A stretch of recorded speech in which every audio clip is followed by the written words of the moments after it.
આ શું? દરવાજો તો ખુલ્લો છે, પણ મેં તો જતી વખતે લોક કર્યો હતો. હા, મને સરખી રીતે યાદ છે. શું ઘરમાં કોઈ છે? મમ્મી બીતા બીતા બારણું ખોલે છે. ઘરમાં એકદમ અંધારું હતું. મમ્મી ધીમેથી લાઇટની સ્વિચ ચાલુ કરે છે અને સરપ્રાઈઝ! સામે પપ્પા ગટ્ટુ અને ચિંકી ઊભા હતા અને આખું ઘર શણગારેલું હતું.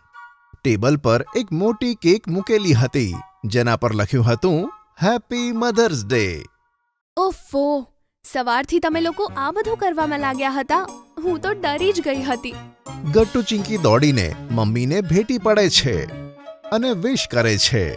Happy mother's day mummy. Sorry, અમે તમને બીવડાવી દીધા. હા મમ્મી, સોરી. અને તમે વર્લ્ડના બેસ્ટ મમ્મી છો. તમે બંને પણ વર્લ્ડના બેસ્ટ બાળકો છો.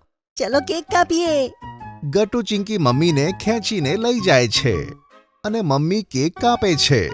બધા તાળીઓ વગાડે છે. મમ્મી પણ ખૂબ ખુશ હતી.